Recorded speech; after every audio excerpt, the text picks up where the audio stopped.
What's up, guys? Tambo here with your weekly core report. Water is wet and RPS members are shipping as usual. Our NBA content has been on fire since the beginning of the season. I kicked off the week by shipping a WFBBC seat on FanDuel using a low-owned Isaiah Livers recommended on the Premium Final Countdown show. I hope he comes off the bench because I know for a fact they love this kid. They're going to give him run no matter what.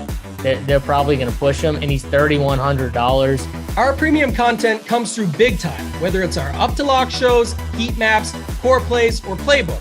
Join us today so you can start shipping too. I wasn't the only one shipping a seat last week. Our guy Locke secured a DraftKings NBA Live Final seat as well. AP's core plays from Sunday helped a bunch of members win too. Junior hit for $3,000, while Nick's story shipped for over $15K. Steve Boynton used our core plays and playbook to make a late swap that won him $3,000 in NBA. And Punisher used the NBA heat map to ship $100,000 on DraftKings. As always, subscribe to our YouTube channel and hit the like button on this video as well. Keep the good mojo going. Our NFL dominance continued into week 8 as well with some big wins. D-Hops shipped for $4K on FanDuel. EJOCam won $5K.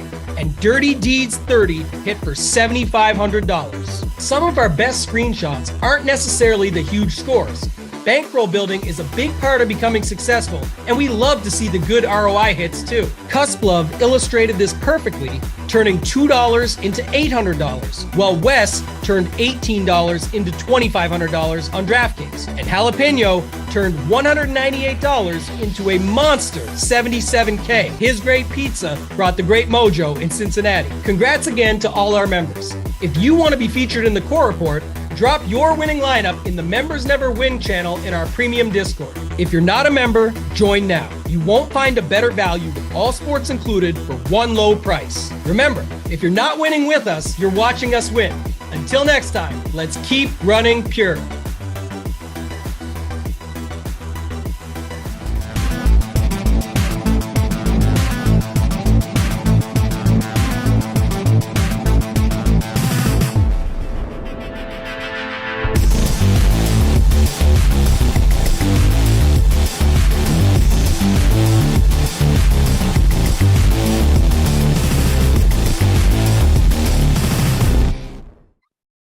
What is up?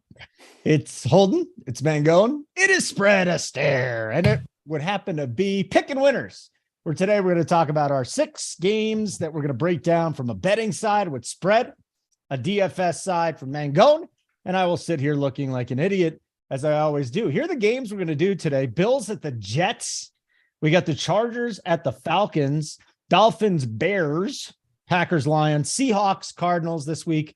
I have one job, read off the right games, and I'm pretty sure I got those right. And then we got Thursday Night Football, Houston and Philly.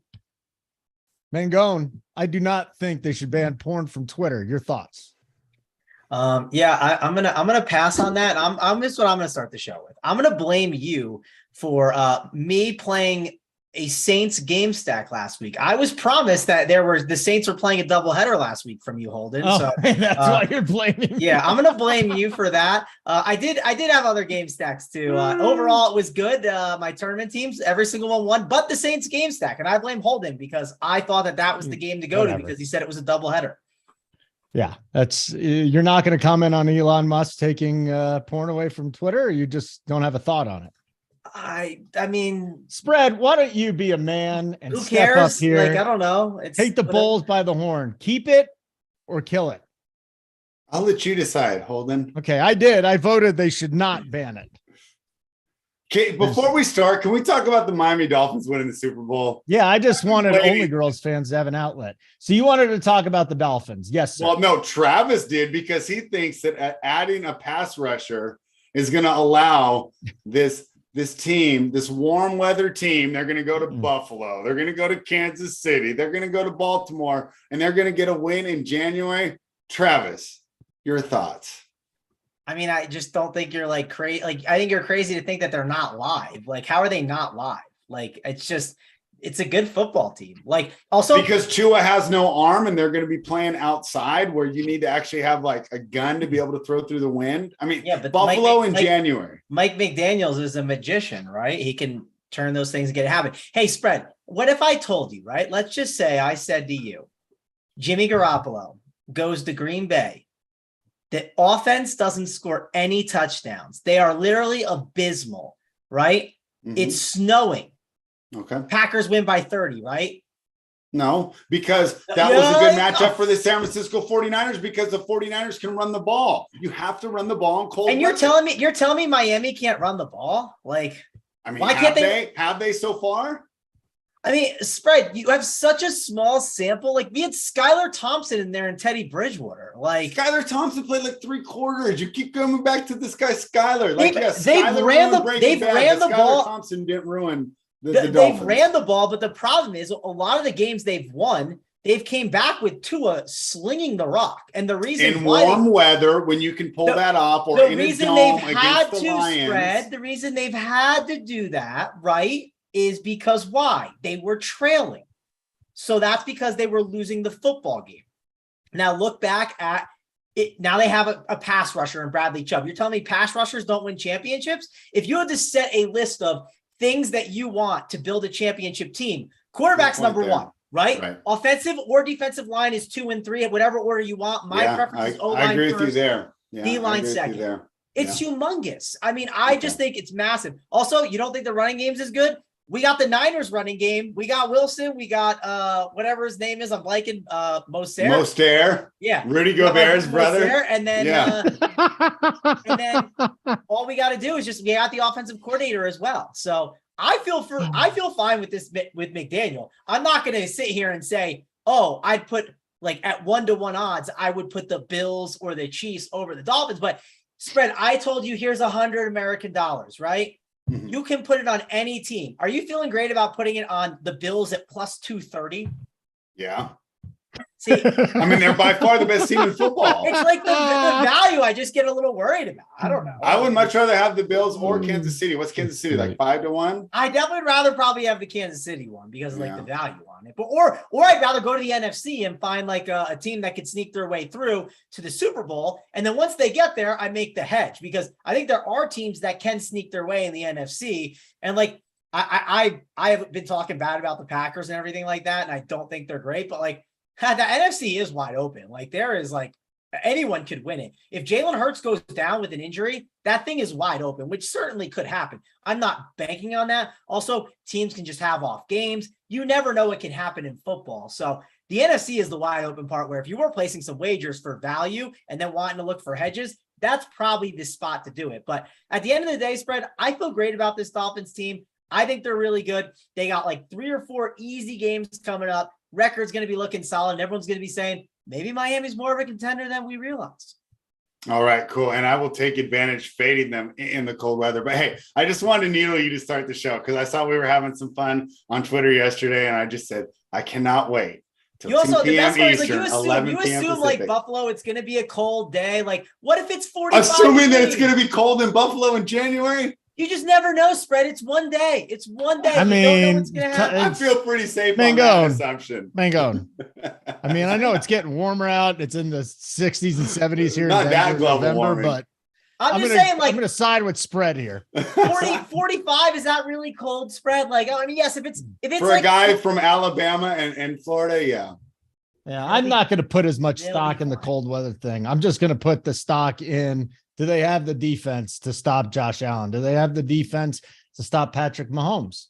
You know, to me, it's more that I think offensively they could keep up with them, but do they have the pass rush, Mangone? That's my question. Just got Bradley Chubb. I mean, that's I know. It's like I don't think people realize how big that is. No, that's a huge big. Well, there Any you other go. trades catch your eye, Travis? Before we break down these games, because I love talking to you about this stuff. This is my one opportunity I get for us to talk NFL. Yeah, trade stuff. I'm trying to.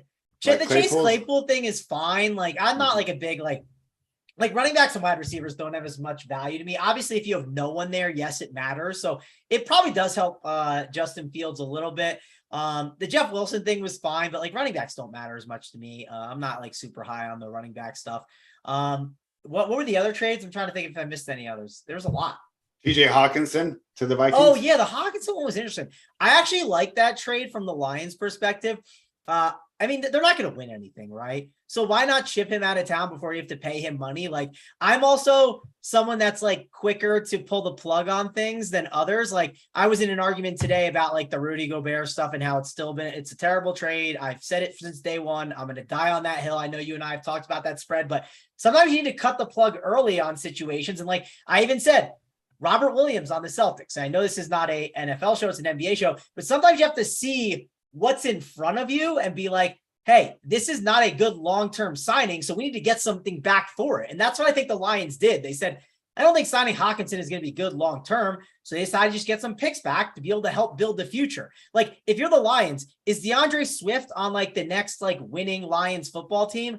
Probably not. Ship him out of town. Like, rebuild this thing up. I know you've been rebuilding for many, many, many, many years, but there's no point of holding on to someone like him. Get rid of Swift, get rid of Jamal Williams, and then just let Reynolds run back there, get a ton of picks, and try to build this thing up. You do have some nice young pieces on that defensive line that can get the job done. They don't have a bad offensive line. They're kind of like the Jets were a couple years ago. They have some nice bases at the line where if you get the right pieces, you'll eventually be able to get there. And if the Jets get a quarterback, they're going to take off. Their quarterback is one of the worst in the National Football League, and I just don't understand why people think Zach Wilson's going to be a good quarterback. We got Claypool to the Bears. That's an interesting one. So him and Mooney now. I think that kind of knocks Mooney down a little bit. Calvin Ridley next year's going to the Jaguars. Sports betting not very easy to do in Florida. Kadarius Toney to the Kansas City Chiefs. Andy Reid says we got a lot of guys we got to throw it to. I'm not as high on that as far as a DFS perspective, guys. And then Nyheim Hines to the Bills. This is an interesting one, right? Moss and Hines, very similar. I'm not quite as similar in the pass catching department, but man, I don't understand this. Devin Singletary has been really freaking productive, right? And they got James Cook. They said this is not going to affect James Cook. It has to, but the Bills got stronger back there. The Claypool trade, I don't think this does much for him, right?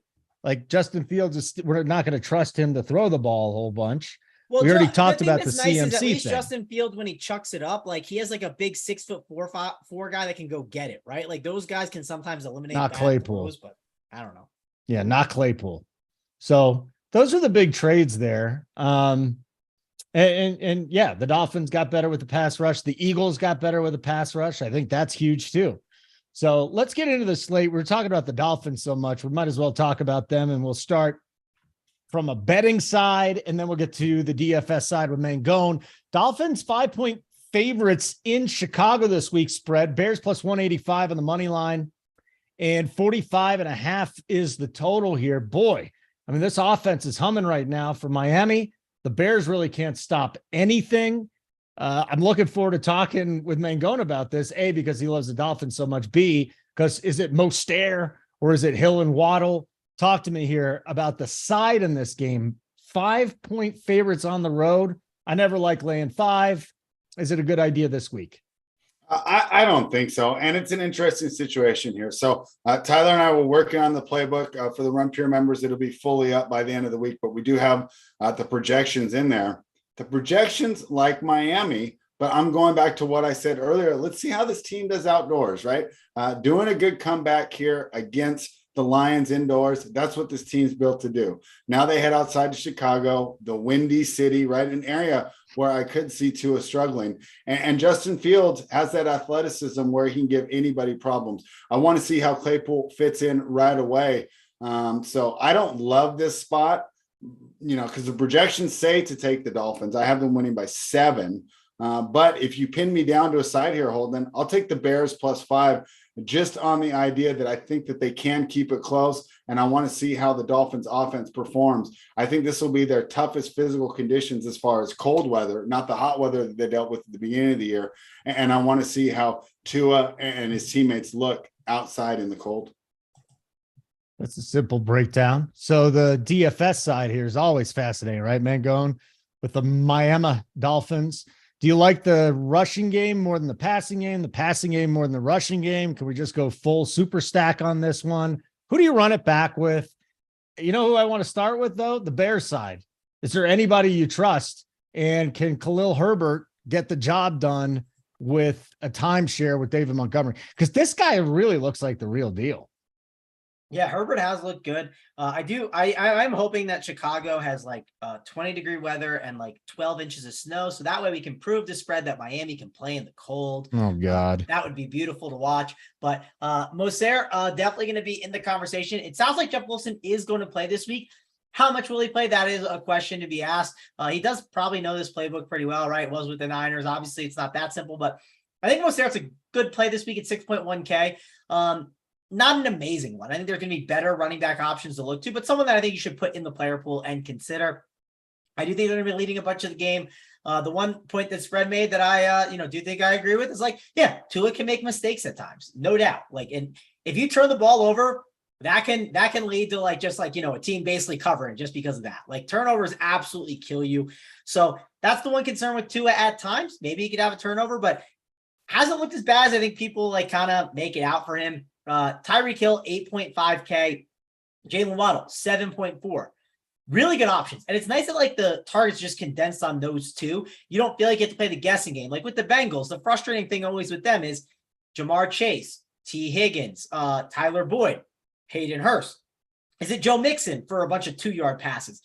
That's the thing that's really nice about Miami. You just know where all the usage is going, which is encouraging. So makes it easier to stack them up at times. I think they're in play. They're not a team that I'm dying to play to DFS wise, but those top end receivers can break almost any slate. So I think that they're all in play. And if they are pounding the rock too, you always have the angle of Jalen Waddle, Tyreek Hill. I know Spread doesn't think these guys can run the ball, but those little, reverse sweeps and all that motion is what wins in the NFL. It's very key. It's what shows me what is a good head coach. And then the Niners' old head coach McDaniels, or should I say assistant coach McDaniel, he knows how to do that. He knows how to run an offense. And I think you could see some good gadget plays on the ground if you are worried about Tua's arm. And that's where Tyreek Hill and Waddle can still get the job done, even if there's not as much passing going on. So if you're not playing, I said this for a few weeks now, and I'll stay with it. Waddle has every bit the ceiling that Hill has. Yes. So if you're not stacking this game and you want to go a one-off, and it happened last week, right? I mean, we know Tyreek Hill has the monster season so far, and he's on pace to break Megatron's single season receiving yards record. Yeah. But Waddle is every bit the wide receiver in my estimation. The guy's going to score touchdowns. Really, if you need to save the money, Mangone, I feel every bit as confident in Waddle as I do on Hill on a week-to-week basis. Yeah, I'm with you. I think they're both really good. It just depends on the salary range. One thing to do in your optimizer when you build out your teams, like if you're in SaberSim, sometimes I like to build game stacks and like I don't know. I am not the biggest fan of those always, even though I did them a lot last week. It depends on the week. I normally like to stack my quarterback up with my receiver. You don't have to with Waddle and Hill. You can if you'd like, but just group those guys away because you just never know if like sometimes the opto will push those guys in the same team together. Like last week, that made some more sense. This week, I don't think it makes as much sense. In a game stack, it would have made a lot of sense because you could have played Ellinger as a cheap punt, locked him in, and then played the game stack, which I did on a lot of teams. And it didn't win everything, but it cashed a bunch. It was definitely a pretty good strategy. I just would want to make sure to group those guys away just in case they somehow fall in the same teams because I don't really see them getting there without Tua being on the winner. And overall, like I just don't think that's like the route that I want to go when it comes to stacking. Like this doesn't strike me as a game stacking spot. It just strikes me as grab some pieces on the Dolphins side.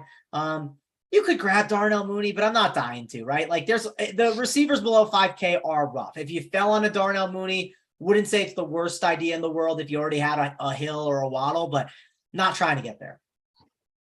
Looking up one thing, what is it? The Miami pass defense is just a mess right now, but I can't trust Justin Fields and Why is it a mess? What's the reason? I mean, I'm looking at their rating here on a stats home field adjusted weight situation chart. It's really fancy, and they're awful. They grade out awfully. Their rush defense is elite. Their pass defense is a mess. So one thing to watch that I actually think this matters a ton. Sometimes typically when you don't get enough pass rush onto the quarterback, I mean, that's when you literally get destroyed, right? Like, so let's see what Bradley Chubb does. Sometimes the defensive line helps the cornerbacks even more. Because and that's the one thing that's super impressive about the Bills. They only like really bring like 4 dudes, and like they have all those guys just drop back. Like when you have pressure applied, you see it with Rodgers. I mean, that's one thing I was kind of watching that Bills game a bit, is like their line hasn't been that healthy all year. It's been like up and down. And like, it's just like when you have no time, there's just nothing you can do. And like Bradley Chubb has the ability to do that and then make that, those cornerbacks and the safeties just be better naturally because of that, because of the pressure that he applies. So I'm very interested in seeing how that changes things, because one player sometimes can just be the difference with that. We've seen it a ton. Here we go. Who was it that said this? Was it Josh? Yeah, Josh Gilliam. Waddle isn't Hill, LOL. You're right. He's a different person. He has scored more touchdowns than Hill. Maybe that comes back and evens out. But if you look at them statistically on any given week, Waddle has the upside that Hill has. Yeah. Also, can I address someone in the chat? Derek, are you listening? You said running back trades matter when it's CMC are a pretty huge deal. We haven't even talked about CMC. Are you watching last week's show? We're talking about Jeff Wilson Jr. Like, those don't matter as much. Like, we're not talking about CMC. Like, so like, don't like come up and just make up these comments. It makes absolutely no sense. CMC is clearly going to be better for that football team. But in general, it's a fact that running backs are not as important to your football team. Look at Aaron Jones. His salary that he costs for the Packers is going to hurt them long term, because Aaron Jones' salary is not used for safeties, corners, offensive linemen. It's just that simple. So yes, CMC is one of those generational type talents. No one is talking about the anomaly here. The cat was meowing, so I had to pick it up. That's my cousin Mango, right? That's Mango, not Mangone.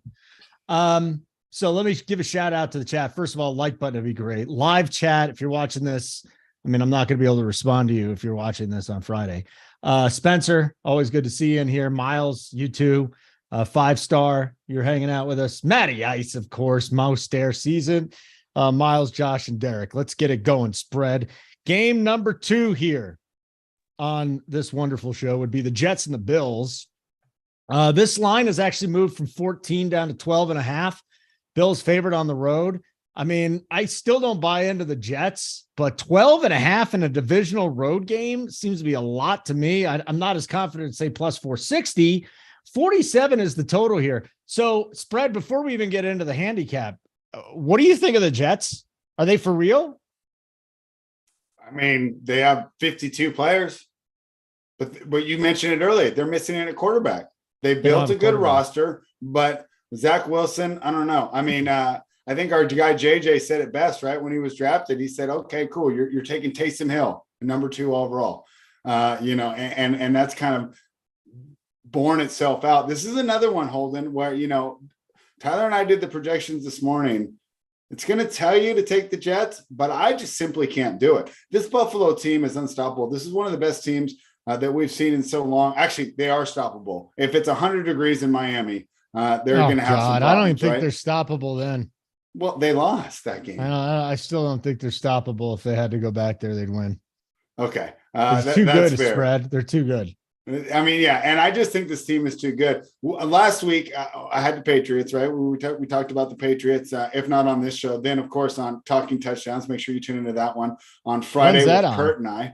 It's Friday at 1 p.m. Eastern. Kurt comes on, and Tyler and I, and we do our just betting-based breakdown, although Kurt does give some great DFS plays as well. Make sure you're subscribed to the channel. And, of course, you'll get notified when we go live.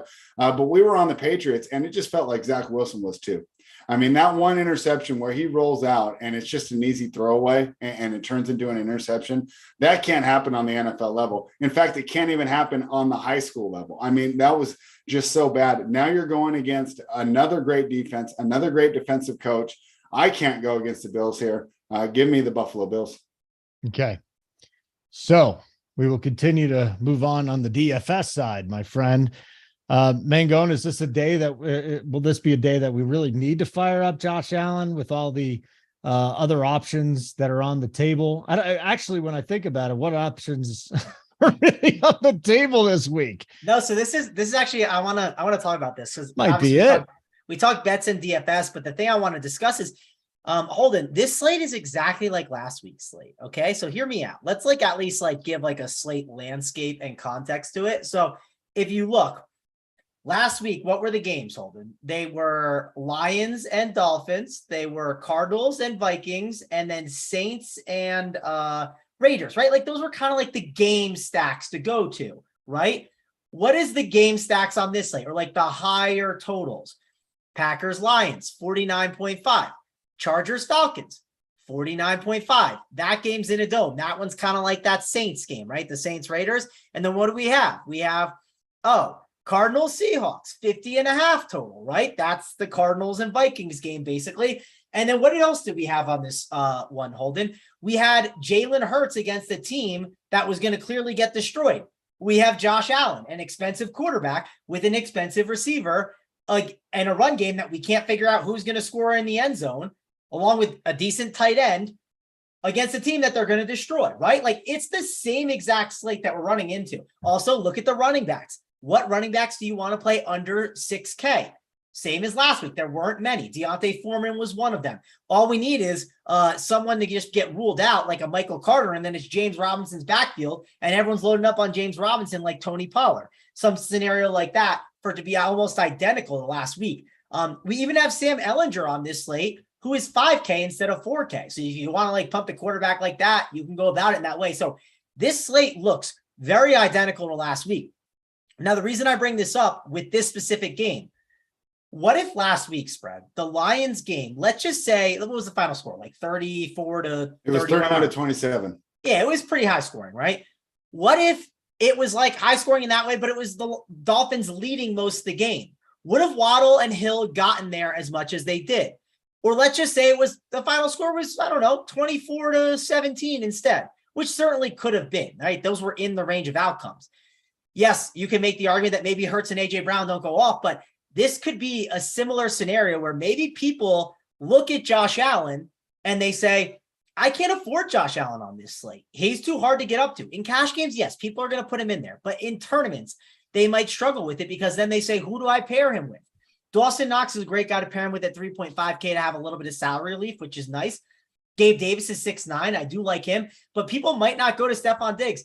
And everyone's saying, I don't want to play Stephon Diggs. He's going against Sauce Gardner. You're going to hear it all week. All week, everyone in the Discord, YouTube chat, I've already seen it. I saw it in another YouTube chat on the show I did on Tuesday. I don't want Diggs because he's going against Sauce Gardner. Are we really that worried about Sauce Gardner against that man, Stephon Diggs, who will go at anyone? Fine, then just play Gabe Davis. I'll play Gabe Davis this week. So yeah, you're doing what everyone says. I'll just play Gabe Davis. I don't want to mess with it. Play Gabe Davis. Stephon Diggs could easily do what AJ Brown did. 3 touchdowns at single-digit ownership. And if you had the Dolphin game not shoot out like it did, that Jalen Hurts and AJ Brown stack would have smashed, right? And this week, that Lions game, it's definitely not really a game that you're expecting to shoot out as much for sure. So I just want some Aaron Jones action from that one. We'll talk about it. Yeah, so of course. But the point I'm getting at, Holden, is I want to see what Stephon Diggs' ownership is. If this dude is at AJ Brown's ownership, you cannot ignore him. Gabe Davis is definitely a good play too. We should talk about some of these run back options as well, which is at least an encouraging part about it. Because I think someone like Garrett Wilson is a really good run back at 4.8K. Corey Davis is 4.3. He was questionable this coming up week. It's a knee. Even if he plays, I think he could just not be still totally there. Knees are definitely not something I like to mess around with too much. So I think Garrett Wilson at 4.8 is a really good run back. I loved him last week. I like him again this week. All right. That would be game number 2 that is in the books. We'll move on to game number 3 here in a second. Let me remind you what's going on here at Run Pure. Well, it's not, and go to runpuresports.com, runpurebets.com. NBA season is here. We're kicking ass. We've got the World Series going on right now. Tony, Big T, some of you know him as that. He's got a showdown playbook. He's an innovator. I mean, he basically sets the rules for people that play showdown in all seriousness. I mean, even last year, a couple of years ago, no one was playing relievers because you couldn't find it. Well, now everybody seemed to figure out what Tony was doing. He's got a little twist here. So we got showdown stuff. We got NFL. You get all of our guys, Hoop, Big T, all of them. Tony, is Big T, right? JSU, Mangone, everybody. You get all our stuff there. Cash charts, playbooks, GPP, single entry, 3 max, all this stuff you get in the NFL. So we got that. And then we got hockey too. Matty Ice. I'm going to give you a shout out here, buddy. Hockey, just continually kicking ass. So even if you play hockey or you haven't, check it out. RunPureSports.com. We've got the bet side going on right now. JJ's on it here. How you doing in NBA there, Spread? Off to a fun start. First week wasn't so fun, but we're back on track. Tyler and I went 2-0 yesterday on the best bets on the NBA rundown, and I look to continue it today. We love the angles that we found. We know that Travis loves revenge, but Tyler's found one of his own. I won't give it away. You have to go watch the show to find Tyler's new trend that I don't even know if Travis is aware of. Oh, I can't wait. Is that in the Discord or is it in the rundown? Yeah, it's on the rundown. I have to check it out. And my feelings are hurt. How come my one my bet wasn't talked about? I thought I hit a best bet yesterday, didn't I? Because we were on the same thing, remember? I was on Pat Williams over on rebounds, right? Oh, okay. No, so we were 3-0 yesterday. And then that is hurtful. My bad. Spread said, Mango, when you gave that earlier, why don't you give another one? And I said, I like Phoenix, whatever. And you're like, well, that's the one I'm on. So, I was we doubled down together, So yeah, we were on consensus. So yeah, it's been a great time on the NBA, and we love when Travis comes on. Make sure you catch that on Tuesdays. Not only will you get the winners, but you get some great game theory to go along with it. All right, like button would be great. Let's get to 6,000. That'd be terrific. Just takes you 2 seconds to do it. Come on, people. It's not a very difficult thing to do. Next game will be the Chargers and the Falcons. Chargers 3-point favorites at Atlanta. Cordero Patterson has been reinstated from IR. I think that's big. Algier and Huntley have been good, but Patterson, I think he's definitely a notch up. Total here, 49.5 spread. Hold on. I read some notes, wrote some notes down. This basically has gone from -115 to -120. So the side has not moved. The total has moved though, because this thing kind of went all over the place, and then it went 45.5, 47.5, 49. This total's up 4 points spread. What do you think about it?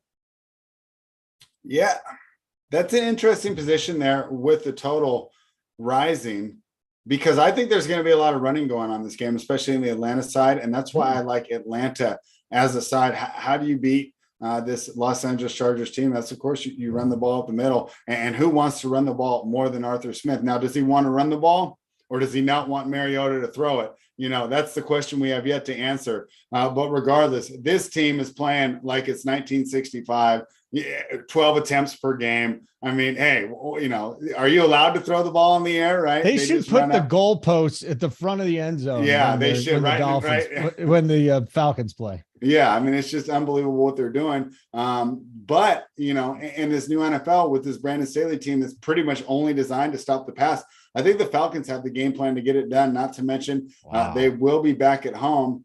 And I can't wait to hear what Travis says about this game, because, boy, how disappointing have the two wide receivers been? Because if you watch the game, these guys are getting out. They just don't have a chance. Right. I mean, if you run the ball every play, Drake London can't get there. Kyle Pitts can't get there. So it's disappointing. But I think the way that the game is setting up is good for the Atlanta Falcons. And, I love me a home dog, Holden. Give me the Atlanta Falcons. Okay. Well, here we go, Mangone. Let's get into this, because you can run all over these dudes. If Patterson's in, he's got to be a play, right? As far as Mariota goes, he's eclipsed 20-something points over 2 of the last 3. He's going up against a team that doesn't want to stop the run, I guess. Start there. Is Mariota in the mix? And then maybe we could talk about Kyle Pitts. Yes, Mariota in the mix. It's a good question, actually. Maybe Cash. Yeah, I mean, more so Cash for like what it could do for your full lineup. Like, he's probably better than Ellinger this week, and you get him in a dome, which is encouraging. So it's probably better in that aspect, but I probably would rather just try to find Josh Allen and move on. Cordell Patterson is supposed to be back at 5.8K. The only problem with Atlanta is they're the opposite of the Dolphins, right? We talked about the Dolphins and how everything can be condensed there. It's not condensed here. It's all over the place. It's a disaster. Like, I don't know who's getting the ball. I feel like every week I'm watching NFL Red Zone, and I'm like, let's go to Atlanta. And they pop over to Atlanta, and I'm like, who is this guy catching the football? Like, you know what I mean? Like every week there's a new guy, it seems like, that's just an absolute clown catching it that you're just frustrated by. So Kyle Pitts has been better, which is at least encouraging. At 4.5, he's fine, but I'm not like dying to spend up at tight end. If he's like a last guy in, and like, let's say you're doing MME, I could understand getting pieces of him, but I'm trying to stay kind of far away from this Atlanta offense. The one thing I'll say, at least about Drake London, there are not a lot of receivers under 5K that you love. It's just simple. And at 4.9, Drake London is kind of starting to get tempting. I'll at least say that. It is a 49.5 total. If you decide to play like a Herbert, Austin Eckler stack, and then you decide to pick Keenan Allen, Josh Palmer, or like Everett, and you do like a stack, I don't mind a run back of like a Drake London, but I'm pretty cautious. And I think the only way I would play Atlanta players is if it was in a stack. If it's not in a stack, I would not want to have exposure to these guys. I would just stay far away just because it's been very, very frustrating trying to roster them and figure out who the guy is going to be. So they feel like a team that if you play them stack only, and I would also kind of think about when you play your Chargers stacks, if you decide to play them, why not just ignore the run back? I don't think it's that necessary, and it's worth playing the guessing game. Like, what if you get the Chargers stack correct, and then like you don't get the run back right? Because like you could easily see the Falcons putting up like, I don't know, 21, even 28, like real life points. And these guys don't end up being like a way that you get there and win. You know what I'm saying? Like it just, I think maybe fading the run back is a way to make your Charger stacks like just unique. So Austin Eckler, I mean, he's been on a roll too. You see yourself paying up this week for Eckler? I think in tournaments, yeah, like he's great. But the problem I have with him in cash games is like, yeah, we're not playing him in cash. Who cares? Well, you never know. I mean, it's if you can get the salary to get up to him, it could be interesting. You don't know what's going to happen during the week. There's also a lot of really good 6K running backs. Like just to rattle some off real quick. I mean, Mostert, I don't mind. Walker, everyone's been playing. I think he's solid. Stevenson just has 20 DK points every single game in the last like 4 games, just keeps printing and he gets the Colts. I think it's a pretty good spot.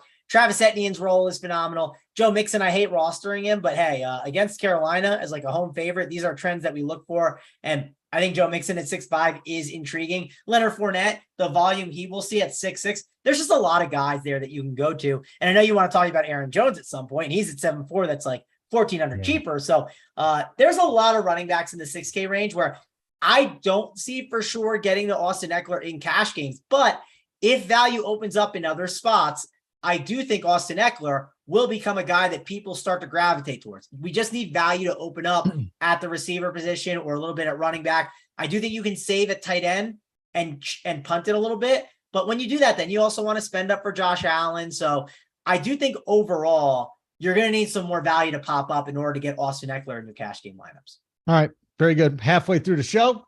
Like button would be great. Don't forget about that, whether or not you're watching live or you're watching a day or 2 or 3 later. We still got 3 games to go. Packers Lions will be next. Seahawks Cardinals Thursday night football as well. So we'll go to these Packers and these Lions. And I can't wait. You know what, Spread, you're going to have to take another break because I got to talk about this game from a DFS side. All right. I think it's interesting because normally we just love targeting the Lions defense. This week, it's Aaron Rodgers. Mangone, we got a 49.5 total.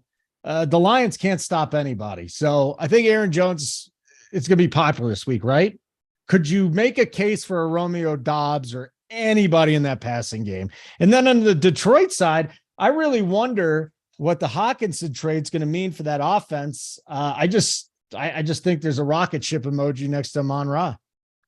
Yeah, who's their tight end? This is a great question. Is it is it Brock Wright again? We played Brock Wright before in the past at 2.5K. It's Brock Wright, James Mitchell, Garrett Griffin, and this Zolstra guy, Shane Zolstra. I remember him too from college football days.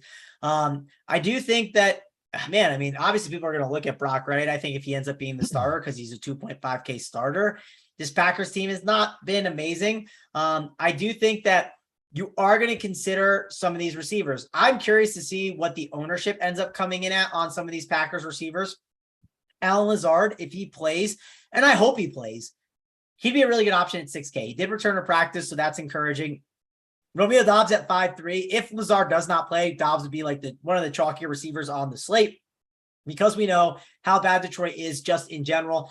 Sammy Watkins at 3.6. Like if Lazard didn't play, that would be kind of intriguing, especially if Watson didn't play too, right? But Watson, I don't know what his stats is going to be. We're going to have to wait and see on that. And the thing that's really encouraging about this Green Bay stack is, one, everyone likes to just be like, if you're going to play, again, if you're going to basically take the team, go up against the Lions, you know who's an easy run back? Amon-Ra St. Brown at 6K, right? Like he's just easy to plug into your lineups. The other thing that's encouraging is, let's say we put Aaron Rodgers on our team. He's only 5.9K, which is a pretty nice price tag against this Lions team. I actually think he's in cash game consideration this week. That's, it's just a really cheap tag for him, and the spot is just too good. Now, if I plug in Romeo Doubs, right? Let's plug him in there. And then let's plug in Amon-Ra St. Brown. That's all we're going to put for now. The full lineup, and I'll punt the defense just because that kind of helps tell you what you get. I'll put it at 2.6K. I have 6K for 3 running backs, a tight end, a flex and receiver. Haven't even done a cheap tight end. Let's go to 3K and see what happens. Now I'm at 6.7 for 2 running backs, a receiver, and a flex. What it does for your full lineup is just great. And you feel like you're getting really good plays all around it. I think this is going to be a very popular stack. Not saying you shouldn't play it, but what it does for your full lineup and the other studs it can help you get. It helps you get in all those running backs that you're going to want to get above 6K and grab a receiver or two that are really interesting. So overall, I think this is a stack that people are going to look at. It's a stack that I'm going to look at as well. And if you do have the cheap tight end, people, what they might do is they might say, hey, I think the Packers are out leading, Holden, right? You kind of like Aaron Jones. I like Aaron Jones too. Maybe they decide to go to like a Jared Goff for 5.5K because we know how tough it is this week at the quarterback position besides Josh Allen. They plug in Amon-Ra St. Brown, and then they say, hey, I'm already punting tight end with like one of these like Lions guys. And they plug him in to pair it up with the quarterback. Because if he catches it, then the correlation is there together. So overall, I think this is going to be a popular game that people look to go to. A lot of different interesting price tags. I think Aaron Jones is a really interesting cash game play. I think based on the receiver news, we'll have to see. But I think Romeo Doubs could be a really good cash game play. And a lot of these guys are just in play in general in tournaments. So this is going to be the game that people look to because it's in a dome. Wait. Doubs in cash? If some of these guys are out, yeah, of course. Okay. I mean, it's just that just surprised me. I've been playing him in practicing. yearly fantasy, and he's been real hit or miss. Lazard's practicing, by the way, so I don't know. But he would be wide receiver 2, right? And then Watkins would be 3, I think. So like, I think if Watson's in, that could affect like some of it, where like you don't know there's a lot of unknown of like who's going to get the ball in Green Bay, but like. When you have guys starting to sit, that'll help. Obviously, Lazard in there is going to hurt some of those guys, but I think if Watson sits, people could look at this a little bit just because, again, like this low 5K range is just like rough. Like this low 5 and like high 4. Like there's options. Like someone mentioned Josh Palmer in the chat. I agree. He's solid. Not a bad option. I think other people are going to like DJ Moore at 5'8" is going to be more popular than Romeo Doubs for sure. 100% agree on that. He will be like the cash game-ish guy that people will look to. It more so depends on some of this news and also in tournaments as well. Like what happens is if people do want to play this stack, like these guys just get steamed up naturally because of it. And, everyone saw Romeo Doubs make that sick catch on prime time, right? People could talk themselves into it just because of that alone. All right, let's look at this from a betting side here. Okay. I think the interesting thing to note is the total, but again, I'll give you the lines. Packers 3.5-point road favorites. Don't like the hook there. Lions plus 155, 49.5 is the total. So it's vacillated a little bit. 49.5 to 50. Lions are 5-2 to the over right now. Getting a lot of money on the over, not a lot of bets on the over spread. Just to take that into account, Packers have lost 4 straight. Lions have lost 5 straight. 2 shitty teams. But maybe the Packers have something in them. So the easy way to approach this game is to take the over, right? Because like you said, the Lions keep going over, and this could be a get right spot for the Packers. So when you're looking at it from a side, over, right? It's just easy. You don't take the under. Either take the over or pass. Dan Campbell's interesting, right? If you're a Lions fan, right, and you don't bet any money and you're just watching the games, he's probably a pretty bad coach. But if you're a professional bettor, Dan Campbell is a great coach. Why? Because he consistently covers spreads. And I expect him to do it again at home this week. I think that the Lions will be able to run the ball. I think they will be able to get some offense, and I think it's going to be a high-scoring game. Now, it kind of sucks only getting 3.5, right? We'd rather have plus 3.5 in a game with a total of 39 rather than 49. But regardless, I do like the Lions to keep it close here. And the Packers have had a lot of problems here, especially stopping the run. I think it could be interesting on the DFS with Swift and Williams there, but I think both of them are in line to have a big day. Can I tell you who? No, that's why you listen to Travis and you watch the rest of the guys on Sunday morning, which I do enjoy so much. But from a betting perspective, I think the Lions keep this close, and I'll take the 3.5. But the safe way to approach this game is just to bet the over. That's just the safe way, huh? All right. I don't mind it. I don't mind call it. it Peter MAGONE. It's the safe way.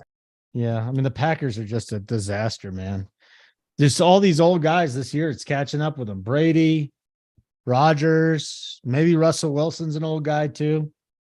I mean, football is a team sport, though, Holden. I mean, do you think that? Yeah, but quarterback is by far and away the Adams most important position. Not even close. Quarterback. But if Devontae Adams was still there, don't you think this team would be 5-3? Be better. I mean, it's better. That was just, it was malpractice. What about Brady?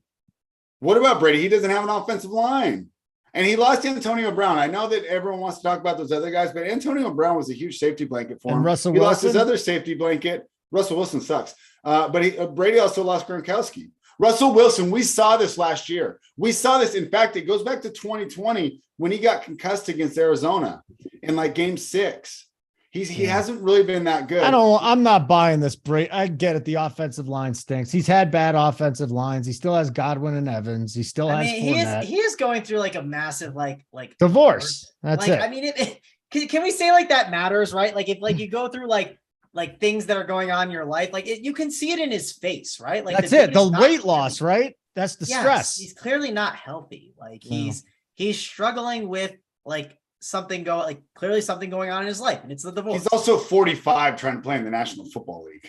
Yeah, that could be it too, right? It could just be like the father time catching up. I'm not saying I'm betting on that, but I do think the divorce is causing a lot of issues.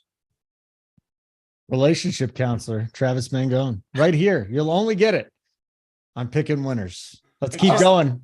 That's help us out. I mean, Holden, like even spread. You guys are, I'm not trying to be mean here. You guys are older individuals, right? You've seen this many times, right? When someone looks like that in the face, like there's something up, right? Like something's not going great in their life, right? No? If you don't agree with me, let me know. I mean, I loved going through my divorce. I just tore it. Tom Brady's going to start just tearing up 22-year-old women. Yeah, he's going to go straight. And March will be on a yacht with them, of course. Just because you do that, Holden, doesn't mean that he will. Oh, Tom Brady's going to be smashing. He probably was during his marriage anyways. Let's face it. I mean, come on. They're throwing themselves at him. But Tom Brady now, he's about to go on a run.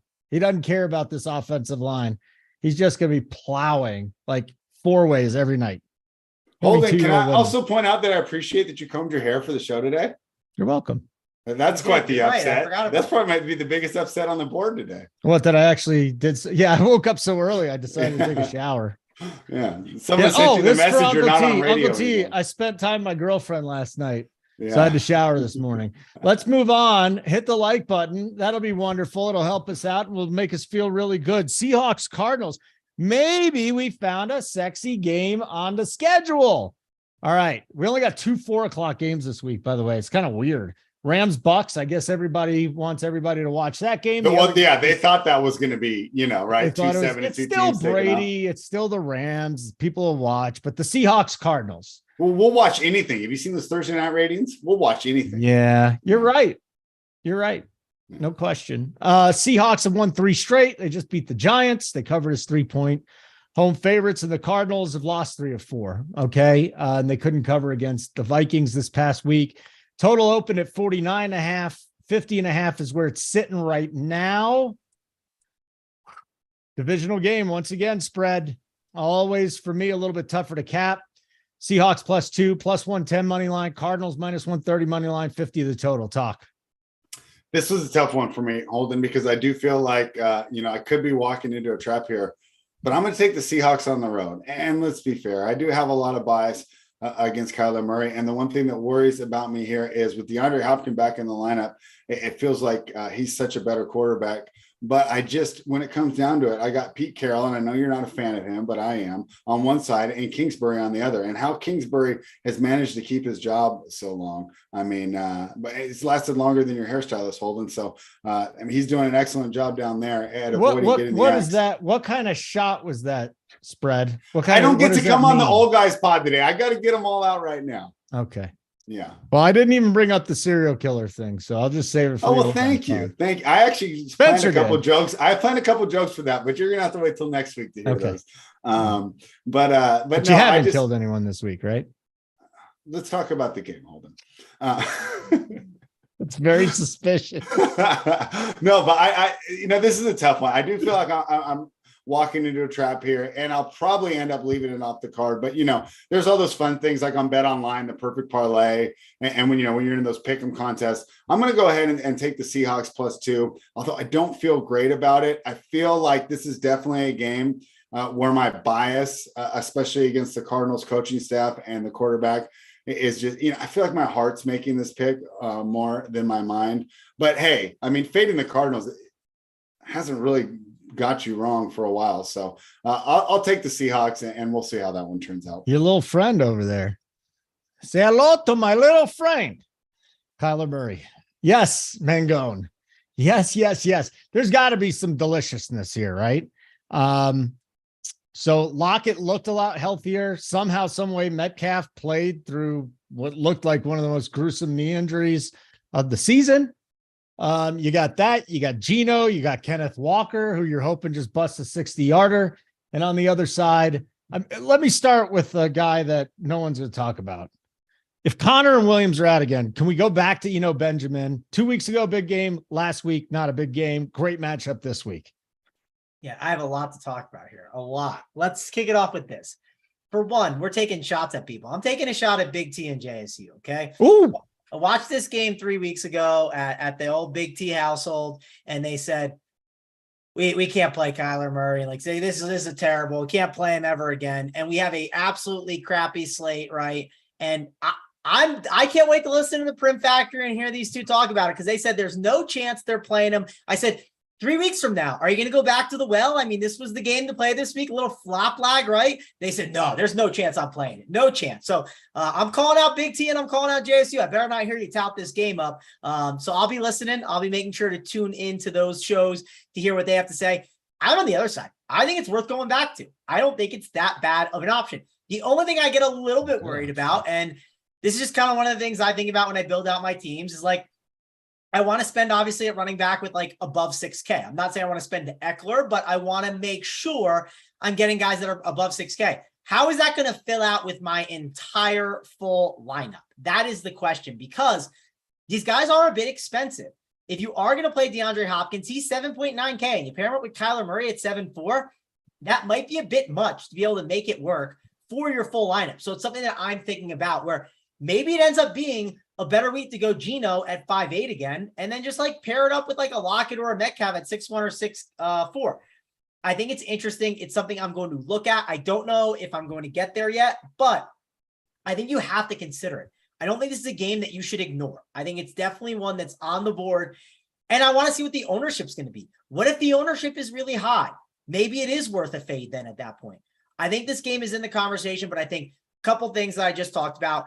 The salaries are very, very important. What it does for your full lineup, how much value we get throughout the week. I'm doing this show on Wednesday. My show is not on Saturday or Friday. So I can't really tell you because I don't have all the value. If we get more value that opens up, it makes this stack way more viable for you. If you decide to go down to a Geno Smith, it makes things a little bit easier. Also, if you like this game, maybe just get exposure through like a Kenneth Walker, or like you said, Benjamin, if we get the news that falls the right way. I think it's a game that's in the conversation, but the pricing and the value that we get is going to be important to me. And the ownership is going to be very important as well, because there's not as many games on this slate that we like. Does this become a game that a lot more people gravitate towards? If it is, I don't know. I'm not going to be as interested probably in it, but if it's not, I don't know. Something to think about. One more game to go. 17 more chances for you to Hit the Oh like yeah, button. hold to it, make us hold it. One happy. last point. I got to get this in, but What? Call of Duty's out. I've been playing this week, so either fade my performance or Kyler Murray. Who knows what you should do now? So What is Uncle T talking about in the chat? He always tries to derail these shows. I wish you'd just shut up, Uncle T. I'm gonna have to block you I'm gonna have to just block you on YouTube. What the hell is he talking about, Mangone? I don't know what he's talking about, but He's like, he goes, it's an ominous comment, Holden. I'm on spread side here. I mean, what are you talking about, Uncle T? Seriously. I'm not sure. I am curious if Uncle T agrees with me that everyone did not want to roster the Cardinals in Seattle. I don't know. I won't be able to tell. I just blocked him on this. I can't see a goddamn word he says anymore, and he can't derail any of our shows. Plus, I have to work with this guy in an hour, do the old guys pod with him. Whatever, Uncle T. Was Uncle T over at the house when you guys were watching, Mango? He was. That's why I'm curious. I want to get his opinion. Did everyone was like not on board for this game, right? I mean, Uncle T might not remember though. Maybe he was like just way deep in too much Mountain Dew by the time those games were. He drinks Mountain Dew too. Oh, Uncle T is like a Mountain Dew fiend. Between him and Rubio. Yeah. I mean, I'm probably going to be the first one to have a heart attack at RPS, but it's between Rubio and Uncle T. Big T Who has the heart attack? Rubio or Uncle T first? Uncle T because he's older? I mean, it's probably the age thing, but I'll say this: I wouldn't be shocked if Rubio does the stuff he eats. Man, it is tough. Yeah, but Rubio's Uncle not T's in a good diet's not spot. great. I mean, I'm not saying my diet's amazing, but Yeah. Uncle T is all about like the pizza and like just he eats like a 6-year-old. He does.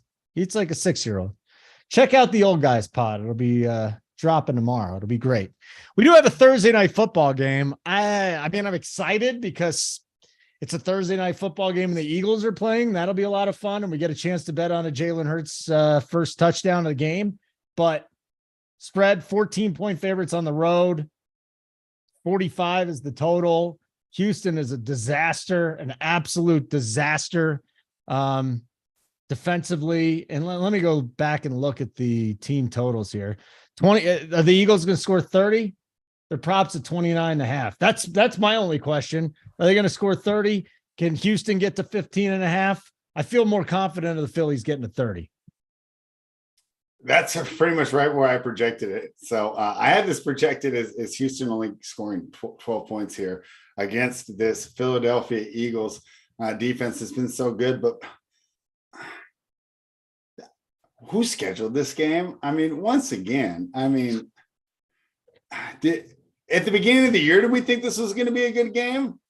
I mean, is the NFL mad at Bezos or something? Did they not get their shipping on time? I think that the only way to approach this, though, if you do play, is to take Philadelphia. I mean, the Houston Texans can't stop the run, which doesn't bode well. One thing we know about Philadelphia is they do tend to slow up in the second half. So if I do just basically become a degenerate and get involved in here, I'll take the Philadelphia Eagles first half. Unfortunately, everybody's onto that angle. So the price has been adjusted accordingly. But regardless, I mean, Philadelphia, they have the best schedule, but they have done a great job of staying motivated regardless of the cupcakes that are in front of them. And I see no reason to see that stopping now. It's tough taking the road team on a Thursday night game, but the talent disparity and the level of play is just so high. To me, it's Eagles or pass. And I do like the Eagles team total over, but more importantly, Holden, I think I'd just rather play that Texans team total under and hope that we don't get backdoored there on maybe some garbage time or, some of the starters go out because it's such a blowout. But even when running my projections, I mean, I was surprised I had this as such a blowout, but then think about it. Hey, it makes sense. So I'll take the Eagles here, but I don't love it. I don't love it. Don't do it. Don't worry about it. Just bet a Jalen Hurts. Bet a Jalen Hurts touchdown, a Jalen Hurts first touchdown. Let me see where his rushing prop is. It's probably around 40, 41.5.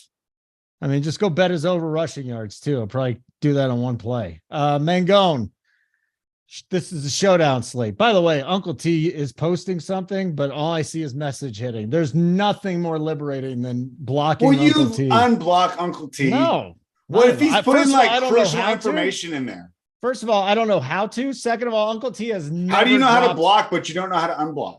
I don't. But Uncle T has never dropped one useful piece of information in the YouTube chat during the show. That is during the old guys pod. Yes, During That's this show, false. no, he does nothing but try to derail it. No, Uncle T's great in our chats, Holden. Maybe you need to work on that with him. When he jumps in the rundown, just nothing but You're fire. probably going to Yeah, complain. I'm You're team probably going Uncle to T. complain on the pod.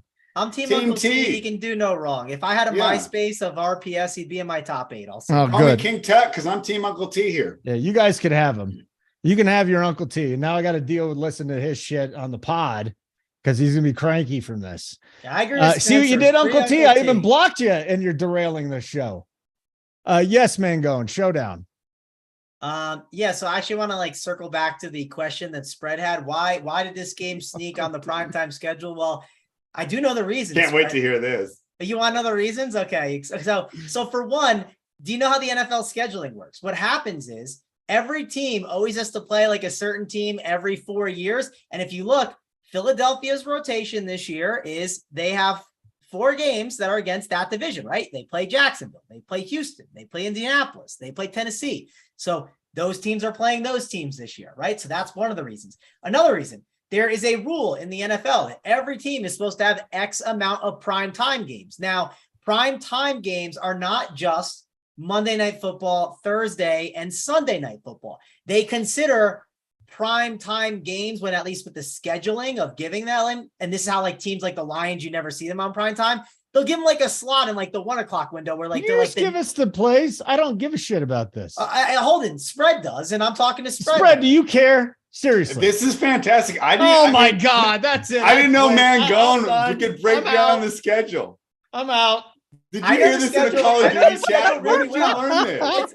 It's actually the beauty of the NFL that people don't understand of why there's so much parity, because what happens is, Spread. No, the reason there's so much parity is because of that salary cap, and you know, good players get released all the time for players that aren't as good just because they can't afford them. That too, but if in the NBA they decided, oh, like this team, like the Orlando Magic are terrible, they're going to play the OKC Thunder more, just like they do in the NFL. If you're a 4 seed, like in your division, you play all the 4 seeds that year. Like that's just, so that's how naturally you can gain more wins. So if that's how it worked in the NBA, you'd have more parity. Yeah, they don't do that in the NBA though, right? The NBA no, they don't. flat, They have like a set, like, okay, you're in the West, like you play your division the X amount of times. I think it's five division, 4 conference, 2 out of conference. Yes, exactly. And then one's each, and obviously the out of conference ones are like one is home, the other one's home.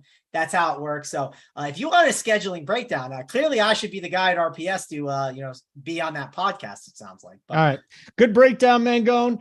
Make sure you hit the like button. Leave us a comment. Free Uncle Did he even give a pick? Did he even give a pick? If it doesn't matter, we got our showdown shows coming up on Thursday. yeah, Okay. well, I mean, listen, I can at least say like clearly everyone's gonna like load up on the Eagles. Yeah.